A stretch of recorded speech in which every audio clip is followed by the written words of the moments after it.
You wake up, go to the bathroom, wash your face, look in the mirror, and realize that you need to squint to see the contours of your own reflection.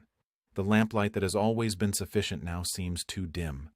The letter of the medicine leaflet, the one you have always read without difficulty, has become a blur that requires you to stretch your arm until you almost drop the paper on the floor.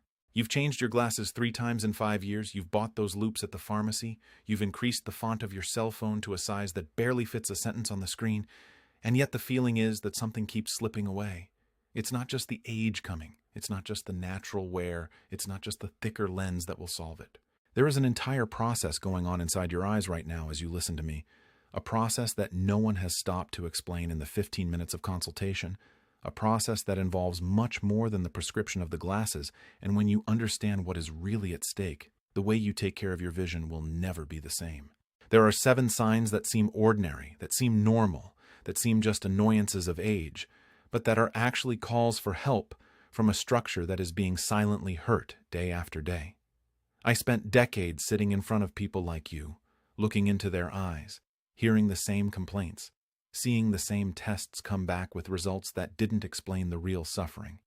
And what I'm going to share now is what I always wanted to say, but the system never gave me time to speak.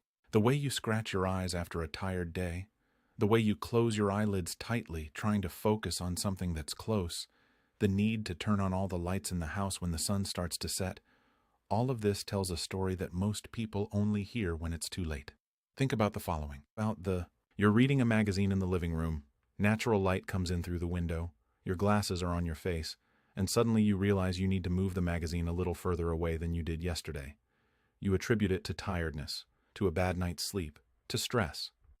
But what happened there, in that small distance adjustment, was a miscommunication between the light that enters through the pupil and the deeper layer of the eye that transforms this light into an image. Inside your eyes, there is an energy center that works 24 hours a day, even when you sleep, even when you close your eyes, and this center depends on nutrients that rarely arrive in sufficient quantity because the vessels that feed this region are thinner than a strand of hair. When you strain your eyes, these vessels contract. When you expose yourself to blue light from your television or cell phone before bed, these vessels become inflamed. When its feed does not deliver the right compounds, this plant starts working with reserves, and reserves are eventually depleted.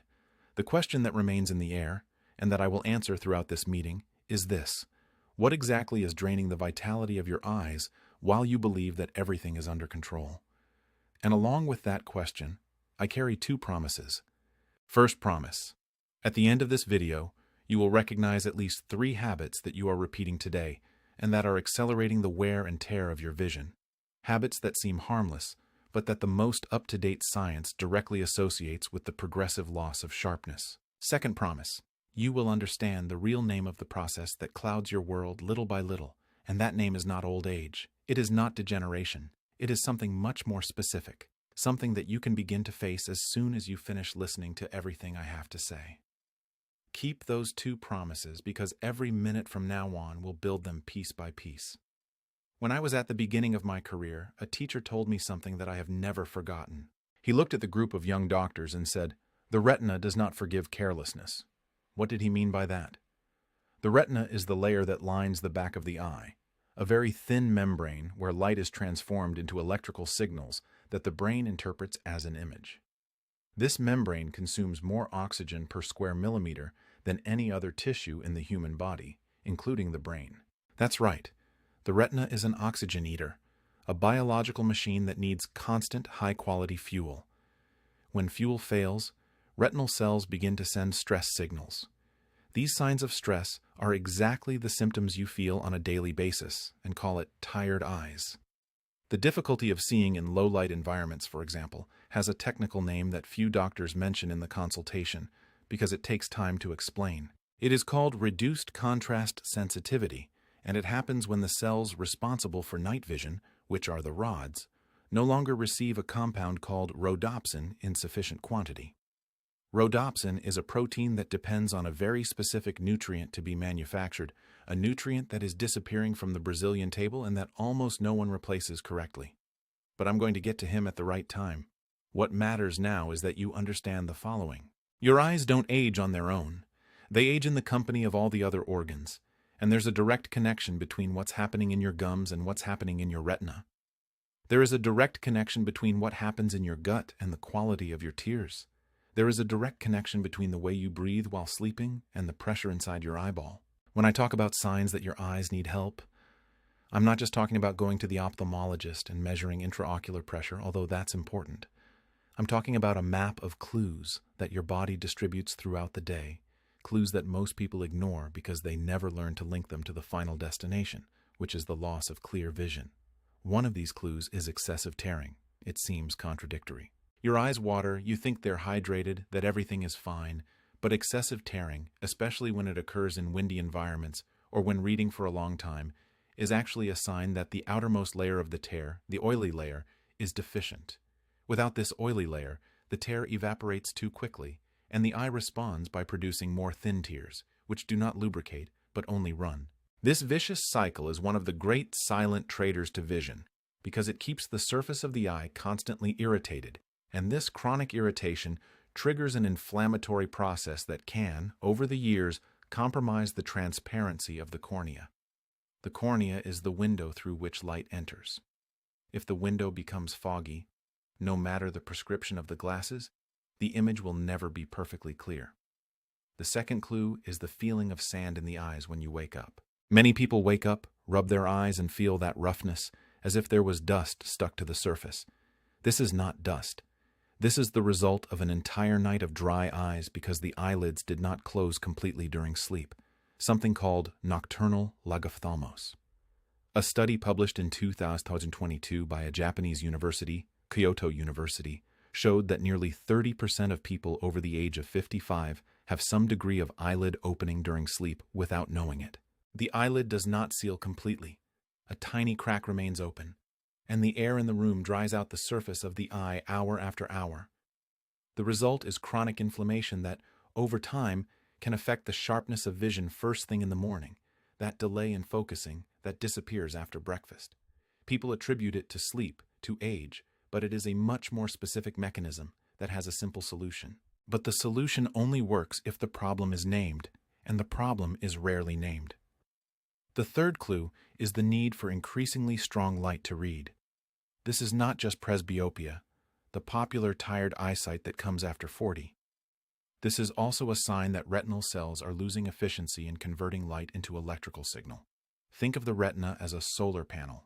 Over time, if there is no proper maintenance, solar panels lose their ability to capture light energy and transform it into electrical energy. In the eyes, this maintenance depends on two pigments that are exactly in the macula, the central region of the retina where vision is sharpest. These pigments are called lutein and zeaxanthin. Your eyes don't make these pigments, they need to come from food, and they need to be deposited in the macula in sufficient quantity to filter out harmful blue light and neutralize the free radicals that form every second.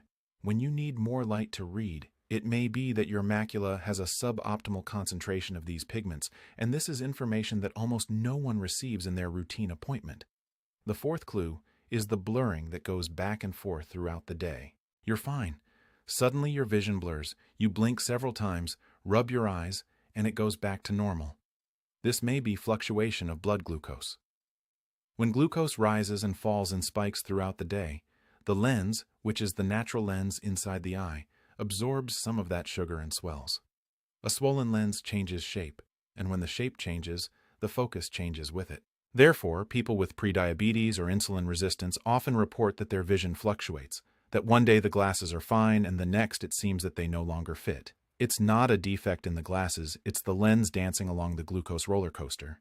This is one of the most important mechanisms that I need you to record, because it directly connects eye health with metabolic health, and most people treat both in separate offices, as if the eyes don't depend on the pancreas. The fifth clue, my friends, is one of the most treacherous. Have you ever noticed that you sometimes see small dark spots floating in the field of vision, as if they were floaters? Everyone has some of these, but when they increase in quantity in a short period of time, or when they are accompanied by flashes of light in the corner of the eye, this is a sign that the vitreous humor, the gel that fills the eyeball, is detaching from the retina.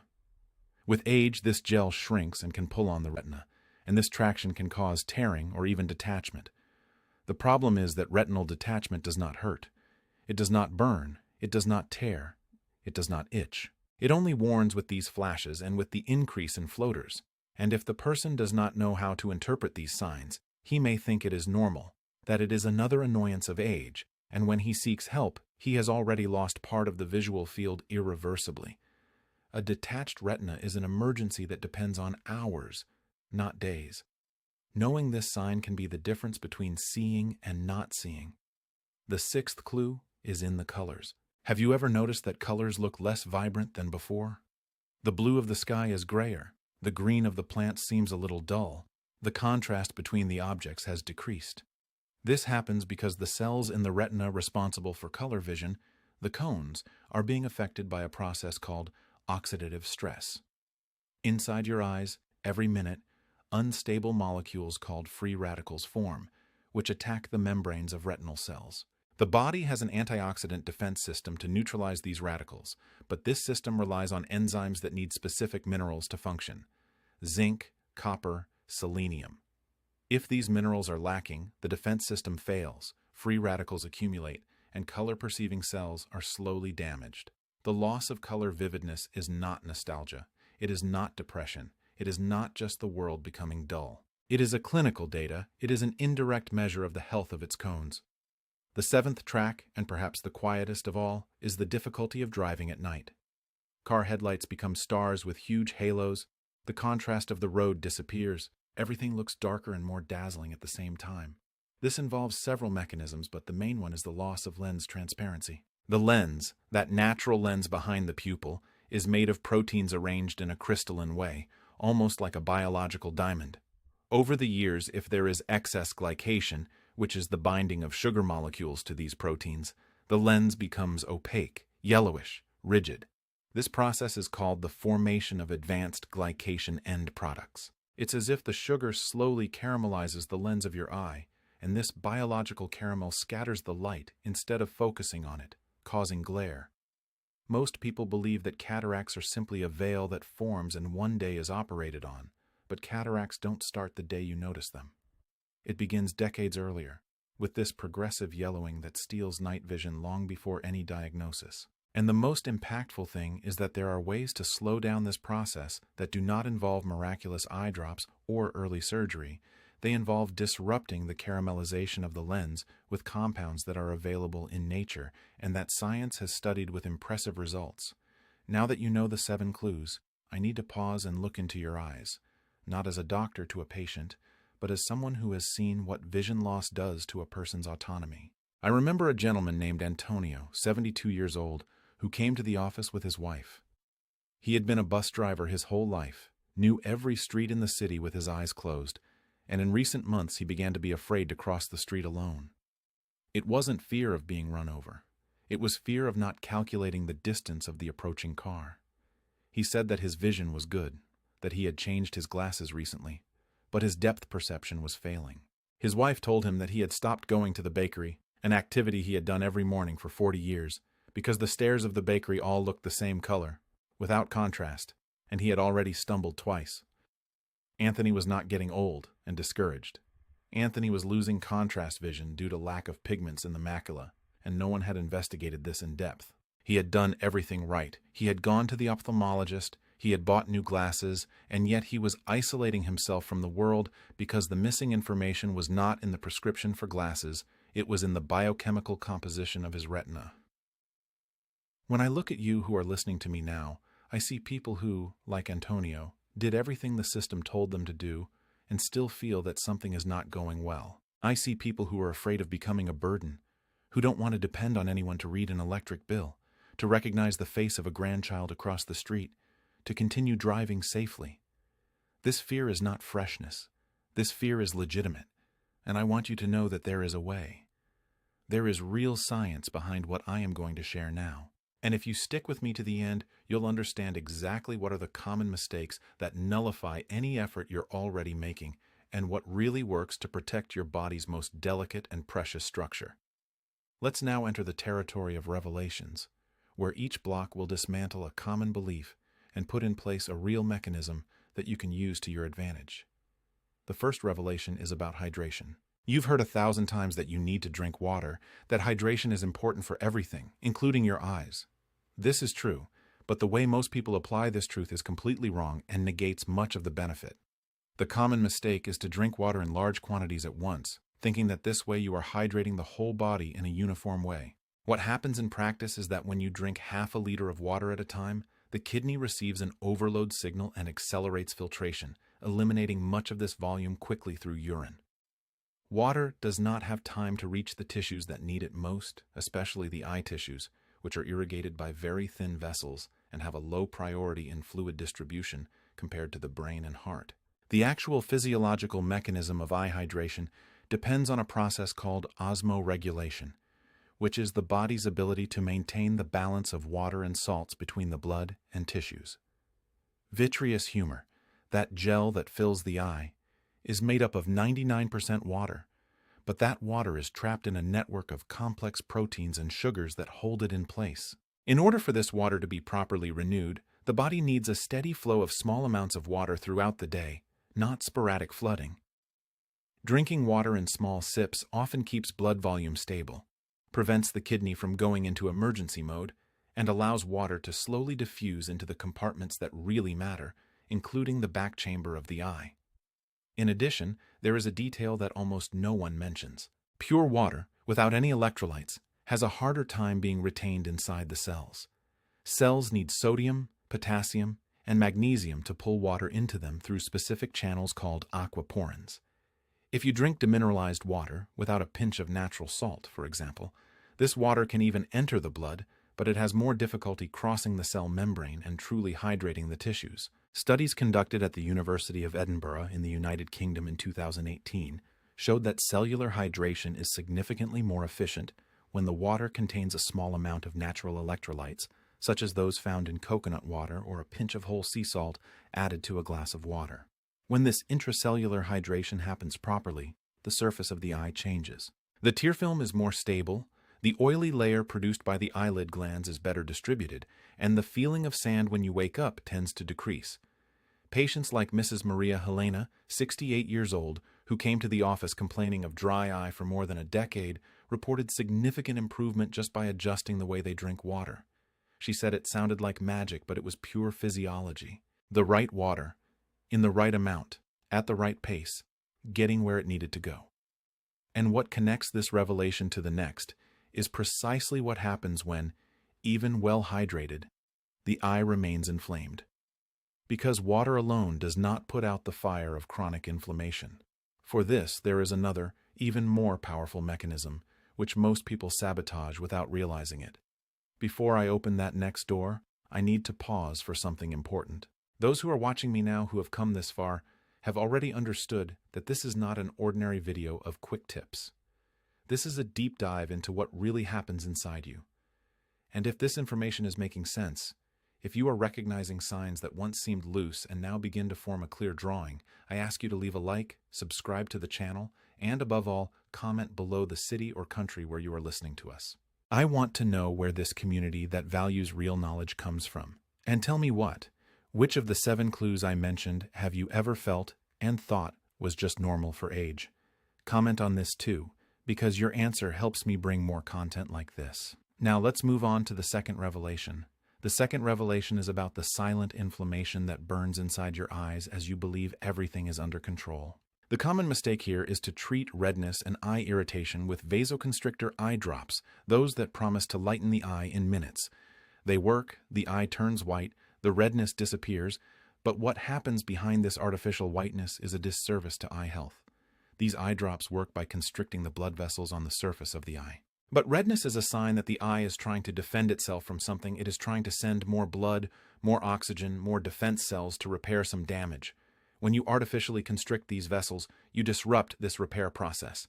The inflammation is still there, hidden, and over time the vessels get used to the stimulus of the eye drops and need increasingly frequent doses to contract, generating a rebound effect. When the effect of the eye drops wears off, the vessels dilate even more than before, and the redness comes back worse. This vicious cycle can damage the outermost layer of the cornea and worsen dryness. The actual physiological mechanism of eye inflammation involves a cascade of substances called cytokines, which are signaling proteins of the immune system.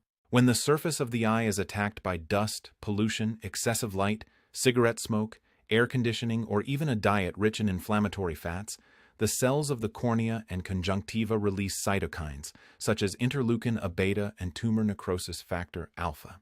These cytokines call more inflammatory cells to the site, which in turn release more cytokines, and the cycle is perpetuated. What interrupts this cycle is not vasoconstriction. It is the modulation of the inflammatory response through compounds that act as switches that turn off these signals. There are bioactive lipids, that is, fats with a biological function, which have exactly this ability to turn off inflammation naturally, without a rebound effect. Chief among these is a compound called omega-3 fatty acids, specifically in the form of EPA and DHA, found in cold, deep-sea fish. DHA, in particular, is a structural component of the retina. 50% of retinal fatty acids are DHA. Without enough DHA, retinal cell membranes lose fluidity, light receptors don't work properly, and inflammation gains ground. A study published in 2090 in the Journal of Ophthalmology showed that people with chronic dry eye who supplemented omega-3 for 6 months had significant improvement in tear film stability and reduction of inflammatory cytokines on the ocular surface. But here is the mistake that nullifies this benefit.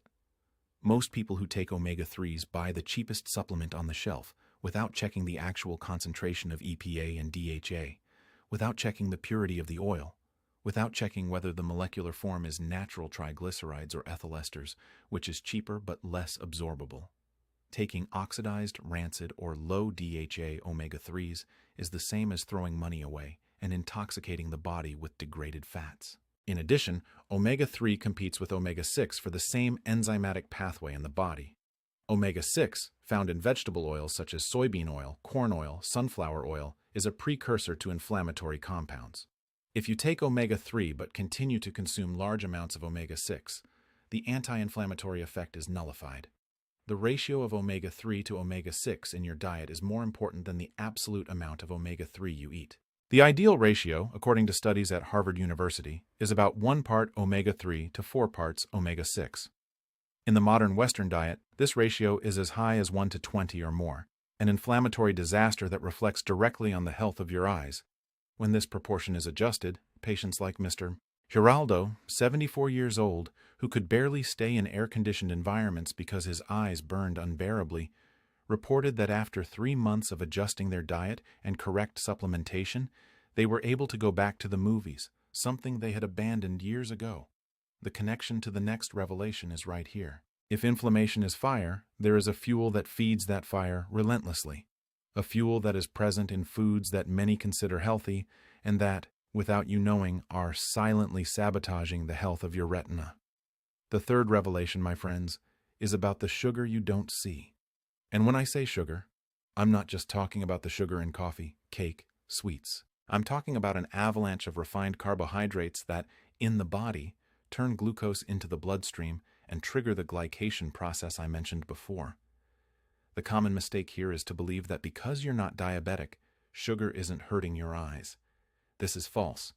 Glycation happens even in people with glucose levels considered normal by routine tests. The mechanism is as follows. Every time you eat white bread, refined flour pasta, biscuits, excess white rice, concentrated fruit juice, glucose rises in the blood. The pancreas releases insulin to put this glucose into the cells, but some of this glucose inevitably binds in a disordered way to proteins in the body, forming the end products of advanced glycation. These products are sticky, rigid molecules that build up in tissues and are not easily removed. In the lens, they bind to crystalline proteins, breaking the perfect organization that allows for transparency. In the retina, they bind to the collagen in the blood vessels, making them stiff and prone to rupture. This is one of the mechanisms behind diabetic retinopathy, but it also operates in slow motion in people who have never received a diagnosis of diabetes. A University of Wisconsin study published in 2017 followed more than 1,000 people for 15 years and found that the progression of age-related macular degeneration was significantly faster in people whose diet had a high glycemic load regardless of whether they were diabetic or not. The glycemic load measures the actual impact of a food on blood glucose, considering the amount of carbohydrate and the speed of absorption. Foods with a high glycemic load are precisely those that form the basis of modern food. And here's the cruelest part of that revelation. Certain foods considered healthy, which many people consume believing they are taking care of their health, have a treacherously high glycemic load. Natural orange juice, freshly made, with no added sugar. It seems harmless, it feels like a gesture of health, it feels like a nutritious breakfast. But a large glass of orange juice contains the sugar of 4 to 5 oranges, without the fiber that would delay absorption. The glycemic impact is fast, intense, and the pancreas suffers. The lens caramelizes a little more. The retinal proteins receive another layer of glycation. Another example. Industrialized wholemeal bread. Most whole-grain supermarket breads are made with white flour mixed with bran, which keeps the glycemic index high, very different from true whole grain that preserves the starch structure and releases glucose slowly. Another treacherous example. Raisins, dried apricots, dehydrated fruits. They concentrate the sugar in the fruit in a small volume, and it is very easy to eat a large amount without realizing it. The glycemic result is an overload. When people adjust the quality of carbohydrates, swapping refined flours for real whole grains, reducing liquid sugars, including fiber in every meal, what changes in real life? It changes that oscillation of vision that goes back and forth throughout the day, changes sensitivity to glare at night. It changes the speed at which cataracts progress. Mrs. Vera, 65 years old, a retired teacher, came to the office with an initial diagnosis of cataracts. She told me that the ophthalmologist said that it was just a matter of waiting for maturity to operate. She asked if there was anything she could do to slow it down, and he said no, it was his age. Dona Vera changed her diet. He cut the white flour breads he ate every day for breakfast, replaced them with whole grain oats with cinnamon and chestnuts. He eliminated the juices and started to eat the whole fruits. In 1 year, her cataract not only did not progress, but her visual acuity improved by half a degree, something that the ophthalmologist had difficulty explaining. The explanation, however, is biochemical. Fewer glucose peaks, less glycation, less crystalline caramelization.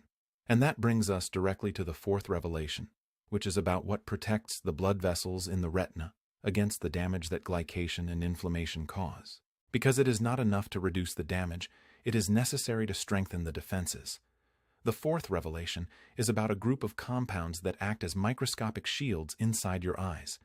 And the common mistake that negates their benefit is not consuming them along with the right fat. I'm talking about carotenoids, which are natural pigments found in colorful vegetables. The top 3 for eye health are lutein, zeaxanthin, and astaxanthin. Lutein and zeaxanthin are the pigments that are deposited in the macula and form what scientists call macular pigment. This pigment works as a natural blue light filter, absorbing the most energetic and damaging wavelengths before they reach the photoreceptor cells. In addition, these carotenoids are potent antioxidants, neutralizing free radicals directly in the retina. The problem is that lutein and zeaxanthin are fat-soluble, meaning they dissolve in fat, and most people consume dark leafy vegetables such as kale and spinach, which are rich in these compounds, but consume them in salads with very little or no fat. Without enough fat in the same meal, the absorption of lutein and zeaxanthin by the intestine is drastically reduced. A study published in 2016 in the American Journal of Clinical Nutrition showed that adding a healthy fat source, such as extra virgin olive oil or avocado, increased carotenoid absorption by up to 400%. 400%. Imagine you eat your salad every day thinking you're protecting your eyes and actually taking advantage of only a tiny fraction of these compounds because you're missing the drizzle of olive oil. This is the kind of detail that turns a common habit into an effective one. And when lutein and zeaxanthin actually reach the retina, what changes in your life? Contrast sensitivity improves. You can distinguish similar tones again, you see the steps of the stairs again, you can perceive the blue of the sky more clearly. Another carotenoid, astaxanthin, is even more potent as an antioxidant and has a particularity. It manages to cross the blood-retinal barrier, which is a biological wall that protects the retina from unwanted substances in the blood, and deposit directly in the photoreceptor cells. Astaxanthin is found in algae and the animals that consume them, such as wild salmon and krill. A 2,200 Japanese study conducted at the University of Tokyo showed that participants who received astaxanthin for 8 weeks had significant improvement in visual acuity and screen-induced eye strain. But the mistake here is to buy astaxanthin from a synthetic source, which has a different molecular structure than the natural one and a much lower bioavailability. Natural astaxanthin, extracted from the algae Haematococcus pluvialis, is the form that the body recognizes and uses. When these three carotenoids are consumed together, in the presence of healthy fat, they form a protective network that covers from the surface of the cornea to the deeper layers of the retina. So Pedro, 79 years old, a retired farmer, told me that he felt a constant mist in his vision, as if he were looking through a dirty glass. He had already had cataract surgery. The implanted lens was perfect, but the fog remained. What was happening was a degradation of macular pigment due to a lack of carotenoids. After 6 months of adjusting his diet and including concentrated sources of these pigments with the correct fat, he reported that the haze had subsided to the point that he was able to read the newspaper again without a magnifying glass for the first time in 4 years. The fifth revelation, which comes now, is connected to an organ that you don't even know controls the health of your eyes, an organ that is far from your face, but sends direct signals to the retina every day, and when that organ is suffering, your eyes are the first to feel it. The fifth revelation is about the gut. Yes, the gut. The connection between the gut and the eyes is one of the most fascinating and least talked about areas of medicine today. The common mistake is to treat the eyes as isolated organs as if they do not participate in the body's ecosystem. In fact, there is a gut-retinal axis, a biochemical communication pathway that involves the gut microbiota, the bacteria that live in your gut. These bacteria produce substances that fall into the bloodstream and end up in the eyes. When the microbiota is healthy and diverse, it produces short-chain fatty acids, such as butyrate, which have potent anti-inflammatory action and help maintain the integrity of the blood-retinal barrier. When the microbiota is unbalanced, with an excess of inflammatory bacteria, it produces lipopolysaccharides, toxins that enter the circulation and trigger chronic inflammation in various tissues, including the retina. A study published in 2200 in the journal Nature Communications showed that mice with induced macular degeneration had a drastically different gut microbiota composition than healthy mice, with an abundance of inflammatory bacteria and a shortage of protective bacteria. When the researchers transplanted the microbiota from the healthy mice to the sick ones, the progression of macular degeneration slowed. In humans, studies from the University of Melbourne in Australia have linked long-term antibiotic use and a low-fiber diet to an increased risk of developing macular degeneration. The mechanism is clear. Without enough fiber, the good bacteria in the gut starve. Without good bacteria, butyrate production drops. Without butyrate, inflammation rises. With high inflammation, the retina suffers. And what feeds the good bacteria are the prebiotic fibers, found in foods such as garlic, onions, artichokes, green bananas, oats, chicory. But here is the mistake that nullifies this benefit. Many people consume probiotics, which are live bacteria in supplement or yogurt form, but they do not consume prebiotics, which are the food of these bacteria. It's like buying fish and releasing them into an aquarium without food. They die. Similarly, taking probiotics without prebiotic fiber is ineffective. In addition, excessive consumption of artificial sweeteners such as aspartame and sucralose can negatively alter the composition of the microbiota, killing beneficial bacteria and favoring inflammatory ones. Many people who are concerned about sugar end up migrating to sweeteners thinking they are doing good for their health and end up damaging the microbiota and, indirectly, the retina. When the microbiota is nourished correctly with varied fibers, colorful vegetables, naturally fermented foods like sauerkraut and kefir, and when antibiotics are used only when strictly necessary, systemic inflammation decreases and the eyes feel it.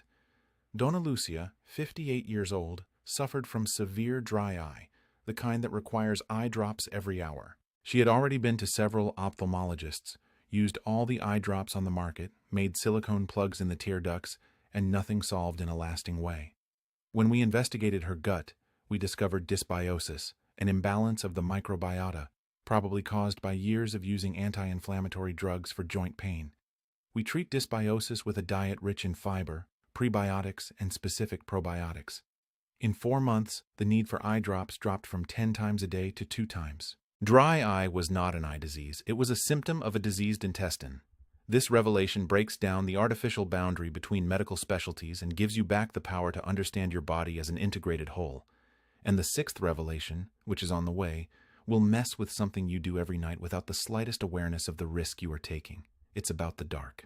It's about what happens in your eyes while you sleep, or rather, while you don't sleep properly. The sixth revelation is about sleep and darkness. Your eyes are designed to work in cycles. During the day, they capture light, process images, consume energy, generate metabolic waste. During the night, in total darkness, they go into repair mode. There is a cleaning system inside your eyes that only works fully in the dark and during deep sleep. This system involves the flow of fluid through the vitreous humor, the drainage of debris through the trabecular meshwork, and the renewal of visual pigments in the photoreceptors. The common mistake that nullifies this repair is to sleep with the light on, with the television on, with the cell phone next to the bed emitting light notifications during the night. Even with the eyelids closed, a significant amount of light passes through the thin skin of the eyelids and reaches the retina, signaling to the brain that it is still daytime and disrupting repair mode. Total darkness is a prerequisite for proper production of melatonin, the sleep hormone that is also a potent antioxidant for the eyes. Melatonin is not only produced in the pineal gland of the brain, it is also produced locally in the retina, where it acts by neutralizing free radicals and protecting photoreceptor cells from oxidative stress accumulated during the day. A Spanish study of 2015 from the University of Granada showed that exposure to light during sleep significantly reduced the production of retinal melatonin and increased markers of oxidative stress in the retina of elderly rats. In humans, chronic exposure to nighttime light has been associated with an increased risk of macular degeneration. But here is the detail that few people know. It's not just the light that gets in the way. It is the lack of a specific nutrient that the retina needs to perform the nocturnal repair. This nutrient is vitamin A, in its active form called retinol. Retinol combines with proteins to form rhodopsin, the pigment that allows vision in low light. During the day, light breaks down rhodopsin, and at night it needs to be regenerated. If vitamin A is lacking, regeneration is incomplete, and night vision progressively worsens. Vitamin A is present in animal foods such as liver, egg yolks, milk butter from grass-fed cows. It can also be converted from beta-carotene from orange vegetables, such as carrots and squash, but this conversion is inefficient in a significant portion of the population, especially in people over 60 years of age, due to a natural reduction in the activity of the enzyme that makes this conversion. The common mistake is to believe that eating carrots solves the lack of vitamin A. For many people, especially those with specific genetic variations, carrots provide very little bioavailable retinol, and subclinical deficiency persists even with a seemingly vegetable-rich diet. The combination of total darkness during sleep with adequate sources of preformed vitamin A is what really allows the nighttime repair cycle to complete. Patients like Mr. Orlando, 81, who was terrified of driving at night because the headlights blinded him and the road disappeared, reported significant improvement in night vision after adjusting for those two factors. He started to sleep in a completely dark room with blackout curtains and included beef liver in his diet once a week, in addition to egg yolk daily. Within 2 months, the confidence to drive at night returned, and the halos around the headlights diminished considerably. And now we come to the climax, the seventh and heaviest revelation, the one that connects all the previous ones and exposes the greatest silent traitor to your vision, something that you consume possibly every day, believing that it is harmless or even healthy, but that is at the center of all the mechanisms of destruction that I have described so far. The most surprising mechanism, the revelation that I left for last because it's the one that has the power to tie everything you've heard, is about industrial vegetable oils. I'm not talking about olive oil, coconut oil, butter. I'm talking about soybean oil, corn oil, sunflower oil, canola oil, the oils that are in almost all industrialized foods, in restaurants, in fried foods, in ready-made salad dressings, in cookies, in loaves of bread, in margarines. These oils are rich in linoleic acid, an omega-6 that, in excess, oxidizes easily and incorporates into cell membranes throughout the body, including the membranes of red cells. Once incorporated, this oxidized fatty acid initiates a chain reaction called lipid peroxidation, which destroys cell membranes from the inside out. The retina, being the tissue with the highest oxygen consumption in the body, is particularly vulnerable to this process. It's as if you're building the cell walls of your eyes out of flammable bricks, and then lighting a match every time light enters the pupil.